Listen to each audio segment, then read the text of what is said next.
How to develop your ESP. ESP is short for extrasensory perception, a term invented by Professor Joseph Banks Rhine of Duke University about 30 or 35 years ago to describe that human ability that lies beyond ordinary perception of the five senses. Frequently, ESP is referred to as a sixth sense. Now, while it is true that in past years scientists have thought of it as an extra sense, some parapsychologists, such as myself, have gradually come to accept it as the extension of the ordinary five senses beyond what we used to think were their actual limitations, which, however, are not their final boundaries. ESP, then, is a term applied to experiences that seem to indicate an ability to go beyond the ordinary five senses with each one of those five senses. Generally speaking, this pertains to the ability to break through the time and space barriers as we now understand them. A person possessed of ESP may also be referred to as a psychic person. To be psychic or to be a psychic is the same as to say one is mediumistic or a medium. The term medium only means intermediary, that is to say, an intermediary between the ordinary physical world and the presumed world of mind or spirit. Parapsychology, another term created by Professor Rhine of Duke University, is the science dealing with the phenomena of human personality indicating ESP. Para means beyond, but also not quite. Thus, parapsychology is that which lies beyond ordinary psychology, but also that which isn't quite within the area of ordinary psychology and thus deserves a special place in research. ESP may occur in ordinary people in various ways. To begin with, one is born with it, and it is my firm conviction that every one of us possesses some degree of ESP. How much of that ability is possessed in later years depends upon the willingness and ability of the individual to develop it. You can either suppress it, ignore it, or develop it. If ESP faculties are developed properly over the years, they are bound to increase and become more noticeable as time goes on. The phenomena which are generally referred to as psychic phenomena are divided into two main categories: mental phenomena and physical phenomena.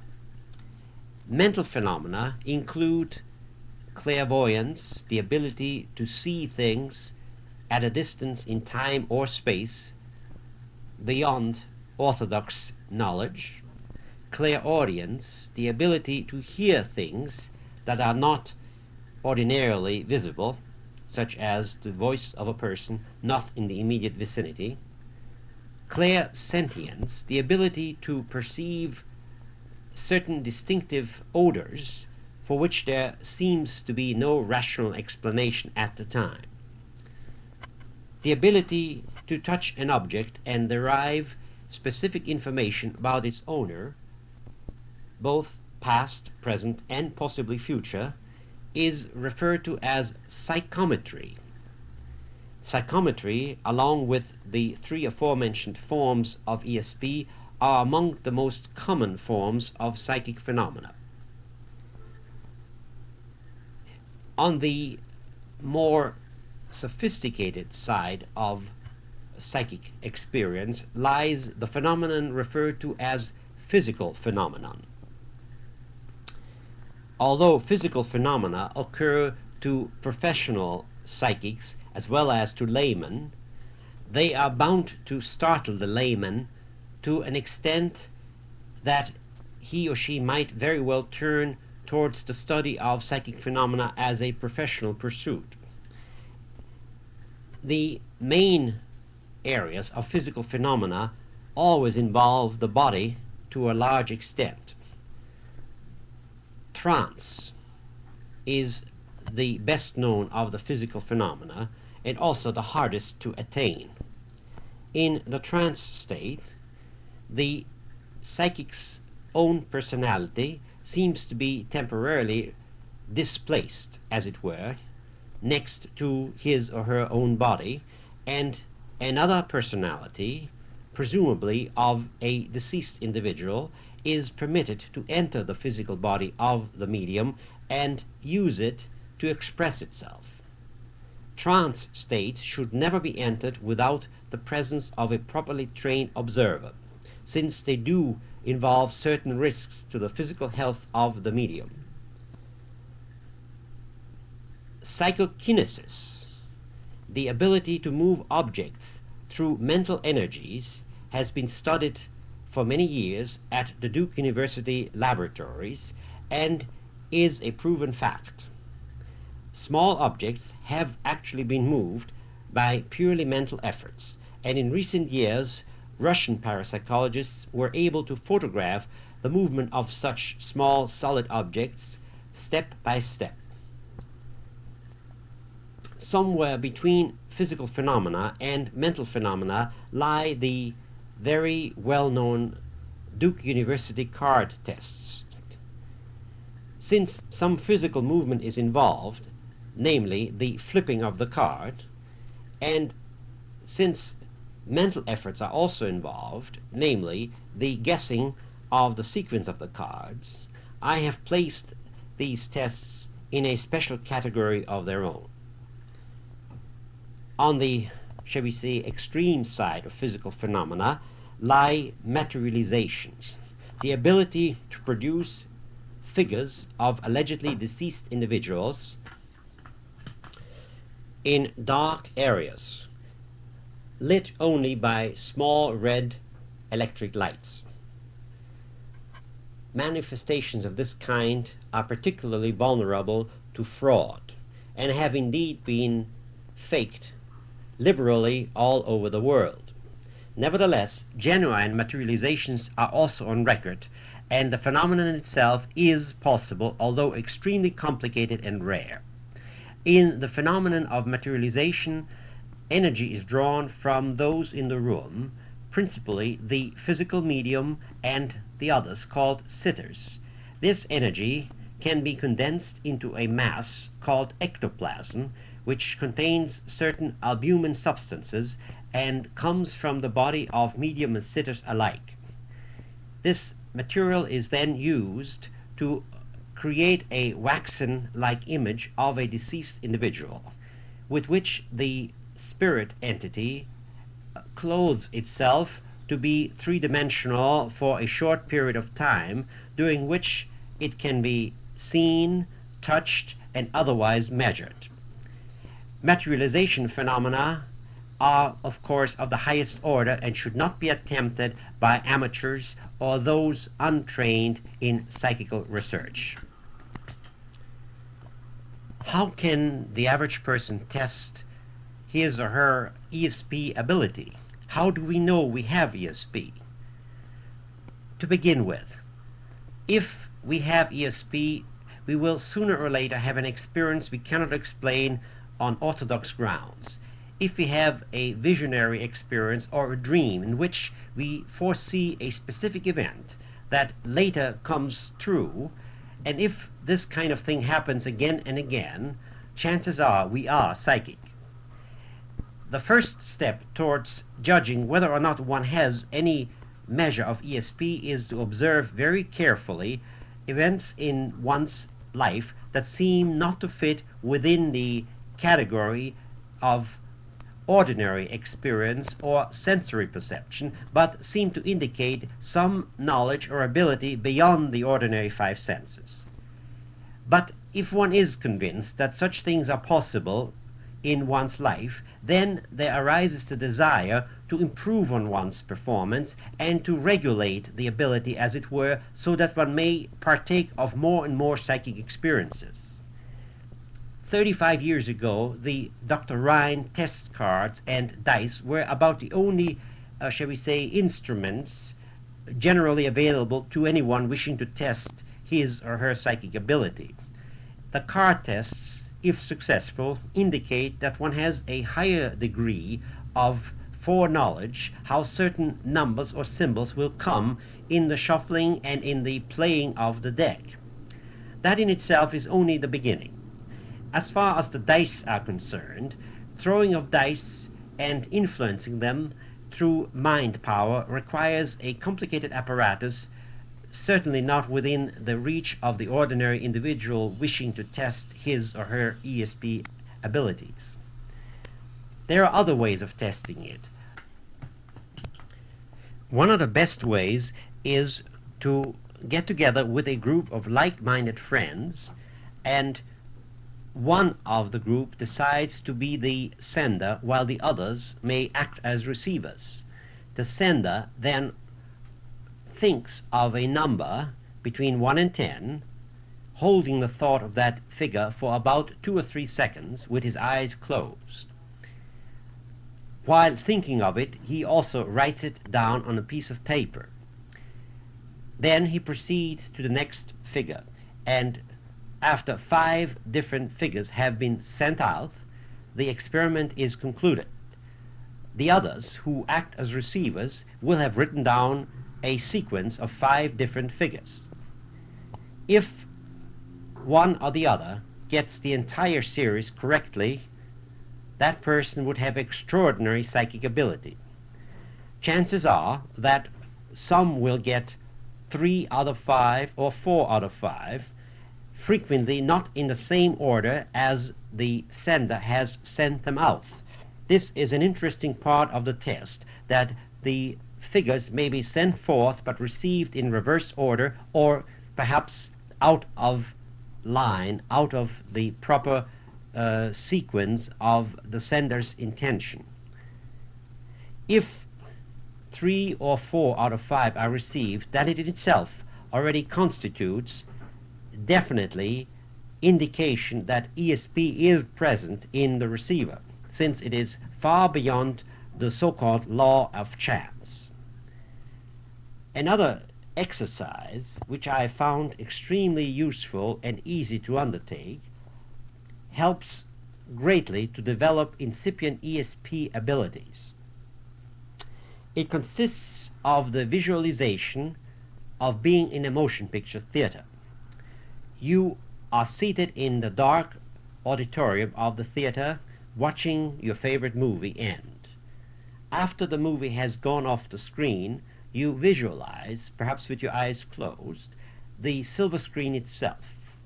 After 2 or 3 minutes of this, you will begin to see symbols, pictures, words written upon this silver screen in your inner mind. If you pursue this exercise regularly and at the same time every day for 5 to 10 minutes, you will soon find that your ability to solve unresolved questions of the day has greatly increased, and that moreover you develop the ability to foresee events before they actually occur. Naturally, the exercise yields results that differ from individual to individual, but by and large, the incipient ESP ability must be enhanced by these simple tests, provided the individual will pursue them exactly at the same time each day, or if that isn't possible, at least once a week at the same time on the same day of the week. In building a rhythmical pattern of such exercises, you are also building the power that makes them possible.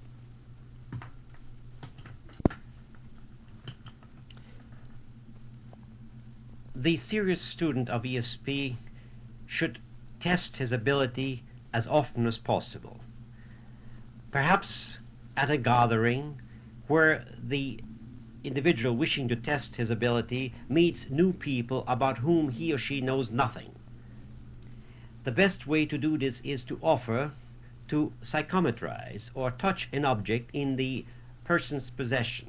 Since the experimenter knows nothing about the individual to whom the object belongs, he or she cannot be influenced by foreknowledge of that person's background or in any way by conscious knowledge of detailed facts about that person. It is always better to read a comparatively unknown than an old friend. Even if one is honest and attempts to separate one's own knowledge from what is obtained through the psychic contact, it is quite impossible to truly differentiate between the material coming through sensory knowledge and extrasensory perception in this way. When you are dealing with a stranger, however, the results can be taken at face value and evaluated accordingly. Then, too, one must keep in mind that some people can be read easily, others with difficulty, and some not at all. It depends on the personality's, shall we say, smokescreen, since some individuals prefer to hide their inner lives, their identities at times, or those things that they wish to have disclosed in front of others. Do not be dismayed if you are a total failure on one attempt while being terribly successful with another. This too is part of the natural development of your ESP abilities. At times you yourself may give an excellent reading, while at other times you will fail, even with the same subject. Your own physical condition has a lot to do with it. If you are very tired, or tense, or otherwise indisposed, your psychic ability will be next to nil. While it is true that spontaneous phenomena occur mostly when an individual is very relaxed, such as just before dozing off to sleep or upon awakening or late in the afternoon when most people have their lowest ebb of energy, it is also true that deliberate psychic readings undertaken by an individual should be timed at the peak hour of their psychic energies, such as the early evening, the middle of the day, or other times when they are not fatigued. ESP, both in test conditions and as a human ability that is worthy of development, has been used widely in areas where one would not at first suspect it to be useful. For instance, Wall Street has long used the services of certain psychic individuals to forecast certain trends in the market.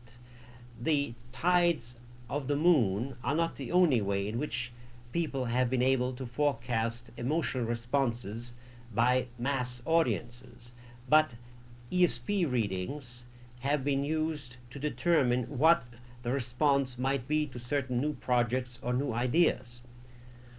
In the hiring of individuals by certain progressive companies, the handwriting of the applicant was not the only way by which the company tried to determine ahead of time whether or not the new employee might be useful to the company. ESP tests have occasionally also been used to focus attention upon that individual's expected performance and reliability. Although this is not generally known, some of the astronauts have actually been trained in telepathy, for the government believed at one time that radio communications might be down once the astronauts reached the outer areas of space.